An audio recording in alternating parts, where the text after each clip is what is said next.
So now we're 110 miles east of where we initially thought and made plans that we were going to be sleeping and hunting for that matter. But we were in a town that had some restaurants, and we were in a town that had 24-hour truck stop, which meant we could have some hot coffee in the morning on our way to hunt. And maybe best of all, we were only having to drive about 35 or 40 miles to hunt instead of having to drive, 70, 80 miles to start finding something to scout. I guess the biggest hurdle that we had to face us at that point was that the temperatures were just bottoming out. And I mean, when I say bottoming out, like we thought it was cold in North Dakota last year when we had to leave Canada and come down here, but I mean, man, the wind was blowing 20, 25 miles an hour. And I mean, it got down like at 10, 11 degrees. Black Betty didn't want to start in the morning a few times. To be honest, she's still knocking pretty hard. I don't know what that is, but apparently diesel fuel kind of turns into like a gel or a glue or something when it gets cold. But she kept purring. And so as it got colder, it also started snowing. And I mean, I just don't do snow. Apparently it piles up on the decoys. All the ducks can see it and the geese can see it. It just made life hard. And everything we had got wet. And somehow I could lay in a layout blind, get 4 inches of snow, and everything from my chin down to my knees would be soaking wet and be 10 degrees. And it's just hard on old man. But the colder it got, the more stuff froze, the small water, but the more ducks ended up piling up on the big water. And you could just tell every afternoon there were more and more and more ducks. And they weren't like the resident ducks. They were the big fat, what the Canadians call big northern greenies, big bell pepper heads and thick layers of fat.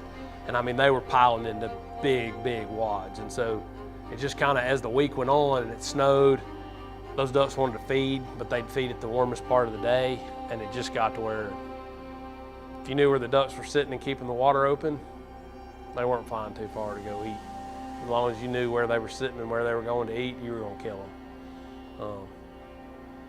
And then on that last day, we had a really good feed found that we'd seen a couple days in a row, but it was a bunch of specks and a bunch of big honkers, which in snow and those kind of temps, big honkers are awesome because they're going to come, they're going to fly early, and they're going to fly in small groups, and it's going to be constant. And we were all kind of pretty jacked about that. Thought pretty good chance we could shoot our dark goose limit and our duck limit. And so we roll up that morning, and we didn't get up early because stuff just really hadn't been flying too early, and it was just ridiculously cold. Like I think it was 7, 8 degrees that last morning.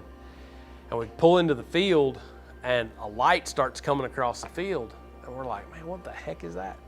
And it was a person. And here, these two guys, these local guys, had set up a spread, and they'd been sitting in their car just warming up, waiting on shooting time. And here we'd kind of rolled in late, and we'd gotten between where they were set up and where all the ducks and geese were roosted. And it was just an accident. So we packed up and just figured, hey, we're gonna have to figure out something else. And so last day, it's snowing like crazy. And we knew where one other group of ducks was. And so we figured, well, we'll just go sit on that group of ducks, and whenever they fly, we'll just fall into where they're flying, and we'll shoot them. And I guess it took 2 hours, 2.5 hours. And Dylan and Carson and Kirk kept zigzagging back and forth on these roads. These little groups of ducks would fly off this water. And I mean, it looked like there were 5 million ducks on this body of water. It was a huge body of water, and it was just black with ducks. But they'd leave in like groups of anywhere from 5 to 50. And they'd get up and they'd fly. And so you couldn't see very far because it was snowing so hard, but they'd watch them where they were going. Then they'd drive down, and they'd drive up, and, kind of get back underneath them. And Dylan started dropping pins on where these ducks were flying. And the roads are so slick that I felt bad, but I mean, I couldn't help scout. Black Betty's got a big trailer load behind her, and we're fishtailing just trying to keep up with them. So we just kind of hunkered down and waited. And after, I don't know, 2.5 hours, Dylan called me and he said, we got them. He said, there's a bunch here. And sure enough, those ducks were flying almost 7 miles off that water to feed. And they had just stair-stepped their way they were flying north off that water, northwest, And they had just stair-stepped their way up the little grid roads until they finally found them. And I mean, it was as many ducks dry feeding as there were in that water. And it was just a constant flight line from that water across that 7 miles. And man, we rolled into the field, bumped them off. Half of them started flying back, and we didn't have a dozen decoys on the ground. The group tried to light right there by the truck. So we kicked all the rest of it out, and it got ugly in a hurry. It was good. One of the best, honestly, one of the best dry field hunts probably ever been on. It was wild.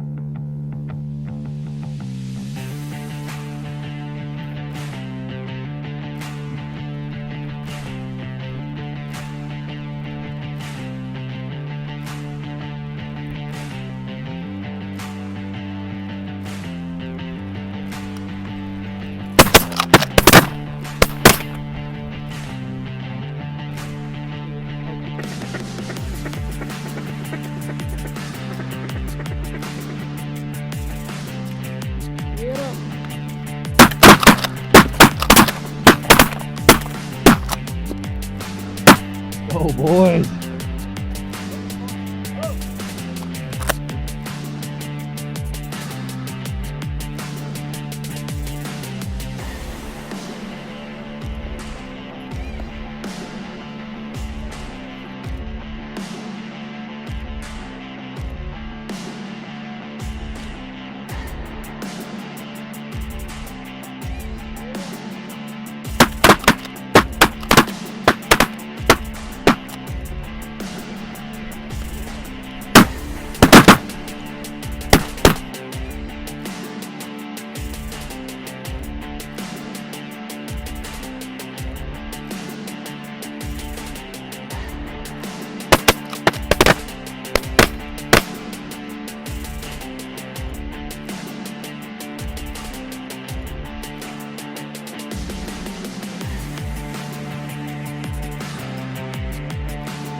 We just ended on a high note. We got beat to our spot this morning. Everybody was kind of hanging their heads, and we weren't really sure. The guys were kind of like, man, y'all hunt on that end of the field, we'll hunt on this end of the field, but we left them, let them do their thing, and man, we found biggest water ducks we found all week. Dylan did, and took them to Pound Town today. We got even. We got ours. Both the white boys from Tennessee, but we got ours up.